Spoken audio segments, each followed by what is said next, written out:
The world we live in is simple and ridiculous, and man, this eternal wanderer, is trying to make sense of it. Considering himself the crown of creation, he tries to subdue nature by learning to measure its manifestations, as if with each new invention or discovery, he is getting closer to solving everything that exists. But there are areas hidden from the human eye where time stops, and the concepts of truth and falsehood are erased, leaving only a dark void that cannot be comprehended. Mysticism is an attempt to lift the veil to see something more than ordinary reality, the pursuit of those grains of truth that transcend the human mind, leaving behind only fear and awe of the unknown. A person spends his whole life searching for meaning, trying to find his place in the world, and when faced with something that defies logical explanation, he feels fear. But this fear is not an enemy, it is a teacher. It shows how thin the line is between the known and the unknown, between what we call reality and what can destroy our understanding of it. When the soul encounters difficulties, when it plunges into the unknown depths of its existence, a mystery opens up before it. Is the person ready for this? Unlikely. We are made to live, not to understand. But sometimes life and understanding intersect, and then something monstrous comes to the surface, threatening to destroy everything we hold dear. We are guests in this world, and our comfortable lifestyle is just an illusion created by ourselves. In fact, we are surrounded by mysteries and riddles that are older than us and may outlive us. So the road winding from Tokyo to Gunma Prefecture is one of these mysteries. It is like a thread connecting the old and the new, the past and the future, frozen in time. Passing through dense forests and slopes, it looks harmless, but something in its depths is alarming. There are many roads, but this one stands out among the others. People prefer to avoid it, saying that something is wrong along the way. And this something is impossible to understand until you find yourself on this road alone, when night falls on the forest and darkness begins to envelop you from all sides. Cars disappear here without a trace, as if disappearing into thin air. Drivers who decide to use this route disappear along with their vehicles, leaving only an empty space and numerous rumors. What can make you go down this road alone? Just a thirst for the unknown and a desire to test yourself in the face of something more. Or maybe it's necessary. So Haru Takahashi couldn't resist this mystery. He is overcome by the same curiosity that once made sailors go to uncharted seas, despite stories of monsters and whirlpools. The road, narrow and winding, led through a dense forest, as if trying to take the traveler deep into its shadows. The branches of the trees overhung her, forming a natural vault that shrank until it absorbed all the light. It seemed that the space itself was subject to different laws here, making you feel like an outsider. The sky was barely visible through the dense foliage, and even during the day it was semi-dark. This road is like a border between the world of the living and what lies beyond it.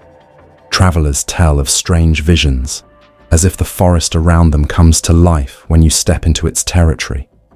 The sounds here are not the same as in other places. The rustle of leaves, the crunch of branches, the distant echo that comes from somewhere deep in the forest.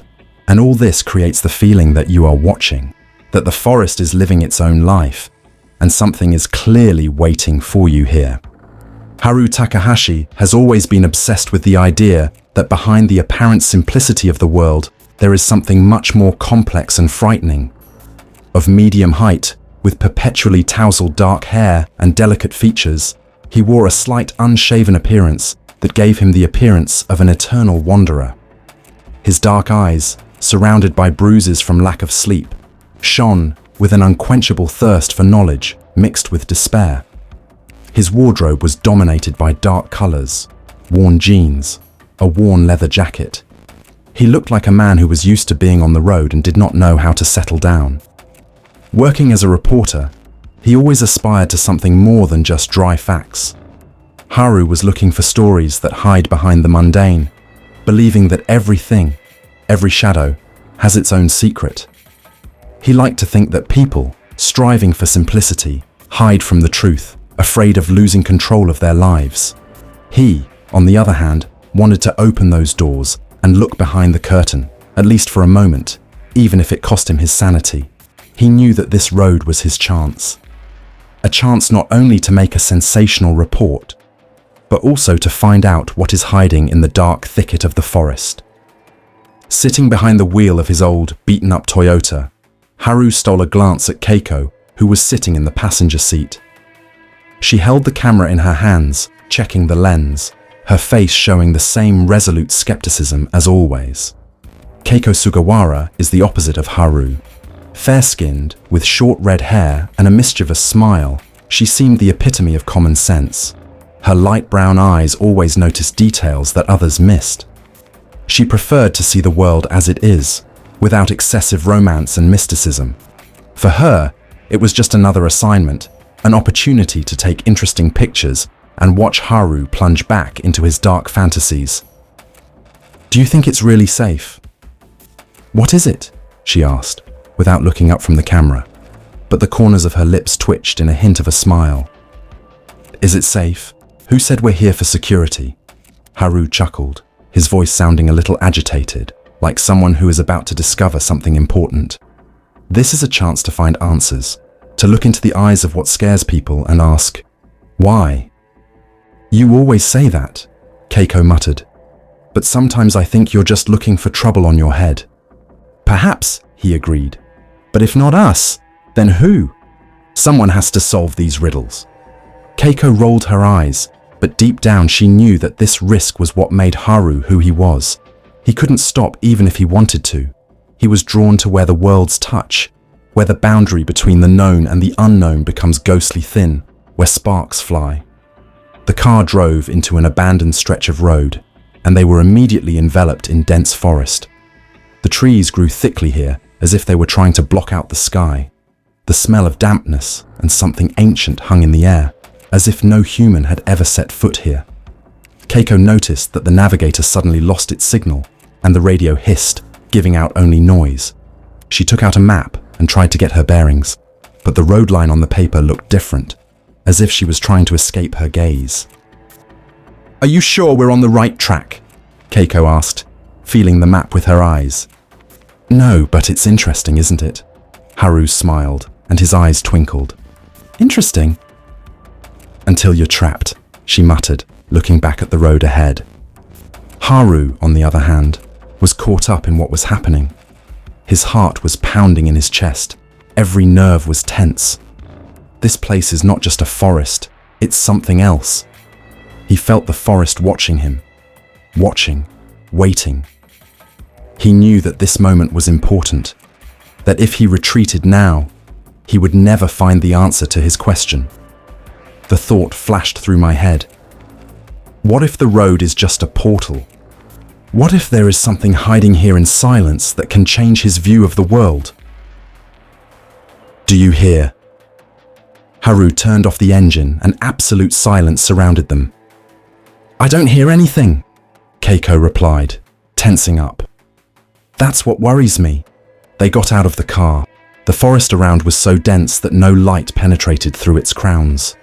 The air was thick, humid, and it was squeezing around them, as if trying to push them back out. Haru took out his camera and started filming, feeling like he was being captured by a sense of something important.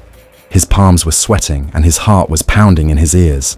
He turned to Keiko, but her gaze was fixed on the ground. "Look at this," she said softly, pointing to the footprints. There were fresh tire prints on the ground, as if the car had suddenly stopped and disappeared. Haru felt a wave of terror rising inside him.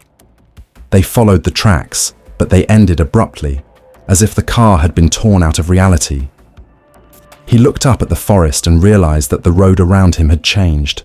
It had become a narrow path that he had not noticed before. The trees around were old, with broken branches, and their roots were reaching for the road like snakes, trying to get it. "We have to move on," Haru whispered, not knowing whether he was addressing these words to himself or Keiko. A mixture of fear and curiosity overwhelmed him. There was something ahead of them that was beyond comprehension, and he was willing to risk everything to find out what it was. The forest lay low, as if waiting for them to take the next step. But was this step a manifestation of courage or madness? That was the mystery. How far can a person go to see the face of an unknown person? They were walking along a path that led deeper and deeper into the heart of the forest. Haru felt every step echo in his head, as if he was making his way through a long-forgotten alien world. Keiko, usually confident, was walking carefully now, casting quick glances around. All the equipment they took with them strangely did not work. The cameras, the navigator, even the clock stopped. Here, time seemed to have lost its power, obeying a different will. The path led them to a small clearing, in the center of which stood an old stone with strange symbols carved on it. They looked ancient, as if they had been carved hundreds of years ago. Spirals, circles, and human figures were depicted on the stone, distorted beyond recognition. Haru approached, keeping his eyes on the stone. His fingers trembled as he reached out and touched the smooth surface. The stone turned out to be warm, as if life was pulsing in it. "What is it?" Keiko whispered, her voice trembling. She stared at the stone, feeling an inexplicable longing and fear. She instinctively reached for the camera to take a picture, but something inside her stopped her. It's like an ancient altar," Haru said, his voice hoarse, as if something was squeezing his throat. "A place of power, or perhaps a place of worship." He looked around and saw that the trees around the clearing formed a strange circle, as if leaning towards the stone, paying tribute to it. The forest was dead here. No sound, not a single movement. The smell of rot and earth hung in the air. Haru felt the hairs on his neck stand on end. It felt like they weren't alone. Suddenly, from the other side of the clearing, Haru noticed something shiny. He came closer and saw that it was an old, rusted car license plate. The silver letters were barely distinguishable, but they could be read. It was the number of one of the missing cars. A feeling of horror pierced him like a cold knife. He picked up the number, and his fingers felt something sticky, like resin covering metal. It wasn't dirt. It was something else. He looked at Keiko and saw the same fear in her eyes. Suddenly, he felt that they had been tricked, trapped, and that the forest was watching them, waiting for something. "Keiko, we have to leave," he said, trying to keep his voice calm, but the words sounded dry and hollow. "There's something wrong here." Keiko stared at the stone as if mesmerized. Suddenly, she stepped forward, reaching for the symbols. Haru wanted to stop her, but he couldn't move, as if an invisible force was holding him in place. Keiko touched the stone, and at that moment the forest around them changed. The trees began to distort, turning into curved, ugly shapes. The branches seemed to stretch out towards them, like hands reaching for their souls. The forest came to life, but not literally. Darkness surrounded them, dense, sticky, like a living thing. Haru felt the ground begin to shake under his feet, and a strange sound came from the depths of the forest, a dull, dragging, echoing scream. Suddenly, a thick, black liquid, similar to resin, began to ooze out from under the stone. It spread across the ground, slowly but inexorably approaching them. Haru felt a fear he hadn't known before. It was the feeling that their bodies and souls were about to become part of something evil and hungry. "Go away!" he shouted at Keiko, but she didn't seem to hear him. She stared at the black liquid, mesmerized, like a moth reaching for a fire. Her face turned pale as marble. Her eyes widened with horror and a strange delight. Haru ran up to her and grabbed her arm, trying to pull her away, but something held her back, pulled her towards the stone. Images began to appear on the surface of this strange liquid, fuzzy, blurred, like reflections in dark water. They were faces distorted by a grimace of pain and despair. He recognized them. They were the ones who disappeared on this road. Their souls were here, trapped in the abyss, in this black mirror. Keiko screamed, and her scream broke the silence. She broke free from his arms and rushed back, falling to the ground. Her eyes widened as she realized what she was seeing in front of her. It wasn't just a place. It was a living being, ancient and cruel, which for centuries consumed those who dared to disturb its peace. The forest, this stone, everything was part of him, part of a trap created to feed on the fear and life of those who go too far. "This is not a road," Keiko whispered, her voice trembling. "It's more than that. It's like the gate, a place where reality becomes an illusion." Haru felt the cold seep into his body, hampering his movements. He was looking at the black liquid, which was now reaching out towards them, as if reaching out to grab and drag them into the depths of the forest. He realized that this was not just a forest, and not just a disappearance. It was something ancient that lived in these places long before people came here. "We shouldn't have come here," he said, feeling fear squeeze his heart. "This is the place. It's not for us." They stood in front of an indescribable but animated horror, realizing that they were trapped. Their souls were on the threshold of the unknown, and there was no way back. Here, in this forest, in this ancient clearing, they encountered something that could not be described in words. An ancient evil that lived in the shadows and fed on the fear of those who crossed its border. This ancient place was once used for rituals and sacrifices, for communication with other worlds. The people who lived here centuries ago opened the gates and connected their world with something sinister and ancient, with an entity that had no form, but had thirst for souls, emotions, fear. When they realized they had been freed, they left the place, but the gate remained. The forest became a watchman, and at the same time, a trap for those who accidentally or intentionally approached this border. "It's not just disappearances," Haru said, struggling to find the words. The takeover. This place lures people in, and when they get too close, their essence, their souls are being dragged into this other dimension. And the bodies stay here, but distorted like shells. The forest feeds on them. He felt an icy chill running down his spine. Cars and drivers disappeared because they fell into this gap between the worlds. They became part of this strange, eternal ritual. Their fear and suffering fed this entity, making it stronger, allowing it to continue its existence on the edge of reality.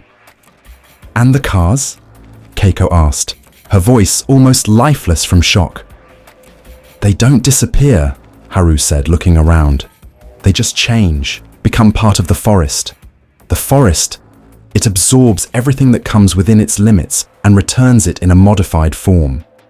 He uses materials, metal, glass, as part of his trap." Keiko suddenly realized that some of the trees around her were distorted and unnaturally disfigured, roots that looked like curved metal parts, foliage with a glint like glass shards. The cars didn't just disappear, they became part of the forest, part of this terrible illusion. The forest digested them, absorbing their material essence to maintain its existence. Now it became clear why no remains had ever been found here. The creatures or forces living here didn't leave any traces. They took everything away, leaving only a frightening silence and a vague sense of loss. Haru looked at Keiko, and there was a mixture of horror and understanding in his eyes. They were too close. They had gone too far. The forest began to weave them into its pattern, and if they stayed here, they would become a part of it. Their fears, their bodies and souls would turn into elements of this terrible landscape that stretched beyond reality. "We have to get out of here before it's too late," he said, and his voice sounded like a whisper in the wind. The forest was not just a place, but a creature that lurked between worlds. He lured travelers, forcing them to face their own fears, and then absorbed them, turning them into a part of himself. The road was not just a road, it was a trap, a gateway leading to a distorted reality where another law reigned, the law of an ancient entity that existed beyond understanding. And now Haru and Keiko had to find a way out before they became part of this eternal, hungry darkness. They rushed back to the path they had come from, but the forest seemed different, denser and more confusing. the trees huddled around them, as if trying to hold them back, not let them leave. Their every movement was echoed by the crunching of branches under their feet, and their hearts were pounding in the hum of complete silence that had surrounded them from the very beginning. Time seemed to have lost its power here. They didn't know how many minutes or hours had passed while they were winding along the trail, not finding a way out. Breaking through the thicket, Haru suddenly realized that the road itself had disappeared, as if the forest had decided to remove it, to leave them here in this timeless space. He grabbed Keiko's hand, feeling panic rising in his chest, but he didn't say a word. They walked forward in silence, knowing that stopping would mean the end, the surrender of this ancient, greedy entity. After a while, they suddenly saw something ahead, a familiar flash of color, a glint of metal. Their hearts froze in hope and fear. In front of them was their own car, parked where they had left it. But the view of the car was distorted, as if its shadow was superimposed on reality. The lines of the body were blurred, and Haru felt a chill creep into his heart. The car did not seem to be their own, but something like a phantom, an illusion that the forest had left for them. "This is our chance," he croaked, dragging Keiko inside, even though he knew it was a trap. He felt it in every cell, but there was no choice. They jumped into the car, and Haru immediately turned the ignition key. The engine started with an unnaturally dull sound, as if it was drowned in water. The headlights illuminated the road ahead, and they saw a narrow path leading away from the forest. Haru stepped on the gas pedal, and the car shot forward, breaking out of the dead stupor into which the forest had plunged them. The headlights cut through the darkness. The forest seemed to part in front of them, exposing the road. They raced, not understanding the path, driven only by despair and fear, but still feeling a faint spark of hope ignite inside them. Maybe they'll make it in time. Maybe they will be able to return to their world, leaving this terrible nightmare behind them. But the faster they drove, the more they felt that something was wrong. There were no familiar landmarks around. The trees were still bent over them with their crooked branches, and the sky remained black, without a single star. There was only darkness ahead, which absorbed the headlights, and a road that could lead anywhere but back to their world. Suddenly, a bright light appeared in front of them, and the road seemed to part, opening an exit. Haru felt a surge of relief and rushed forward, hoping that this was salvation. The car flew out of the woods, and at the same moment they were blinded by light. Haru braked sharply, and silence engulfed them. As their eyes adjusted to the light, Haru and Keiko realized that they were on the side of the very road from which their journey began. They sat in the car, breathing heavily, looking at the road in front of them, which led back to the city. But something was wrong. They felt that something had changed. They turned and looked at the forest, which was still standing behind them, silent and calm. Haru saw his reflection in the rearview mirror and felt his heart stop. His face was different, distorted, disproportionate, as if it did not belong to him. He looked at Keiko and saw the same change in her features, as if they had become different, but only Haru saw it. They didn't come back, or having returned, they could not save themselves. The forest took away some of them, leaving empty shells, altered, distorted. They were now not just people, but also part of this ancient road, its prisoners. Did they understand what had happened? Were they still themselves? Haru exhaled slowly, feeling everything around him become alien, unfamiliar. He looked at the road leading into the city and realized that they would not be able to return to their former lives. The forest let them go, but left its seal in them, its part, which will now forever live in their souls. They exchanged glances in which there were no words, no thoughts, only the realization that they had become part of the very mystery they were trying to solve. And now they themselves were part of this road, that forest that calls and beckons others, promising something that no one will ever be able to understand. How can I describe something that goes beyond the boundaries of human understanding? Haru and Keiko have entered a territory where logic and common sense give way to the inexplicable, where the world is divided not by clear boundaries, but by a shaky film separating our reality from something alien and ancient. This place has never been just a road. It was a gateway, a crossroads of worlds, where the mundane gives way to a terrifying inevitability. Can you blame them for going there? Human nature is drawn to mysteries, to the unknown, like a moth to a fire, and rarely realizes that the price of knowledge may be too high. The forest knew how to play on the most hidden fears and desires, luring and absorbing souls who use their curiosity as a shield against a world in which they feel lost. How long ago did this road start its terrible trade? Hundreds of years ago, when ancient rituals were performed here, or since the creation of the world, when the essence of the forest chose this place for hunting. Maybe time does not matter here, and this road has always been and will be, remaining unchanged, absorbing the souls of those who came too close to the truth that they should not have known. Maybe what happened to Haru and Keiko is a warning to all of us, that there are places that should not be disturbed and secrets that are better left unsolved. Not every question needs an answer. Not every secret is worth revealing. In our quest to know the world, we forget that there are things that exist beyond our understanding, that just exist, and that's enough. Their fate is a warning. Even if it seems that they have returned, they will never be the same again. The forest had taken away something important, some part of them, and a cold horror had settled in the void left behind. Now, they have become part of the road themselves, an eternal mystery that attracts new travelers, condemning them to the same fate. It's like a disease transmitted through touch, infecting everyone who decides to set foot in this territory. The horror of this place is not about monsters or ghosts. The point is that the line between reality and the abyss is thin, and sometimes one step is enough for everything to change. What could be scarier than losing yourself, becoming a prisoner of a place that feeds on your fear, your life force? To be alive, but not yourself. To be trapped forever.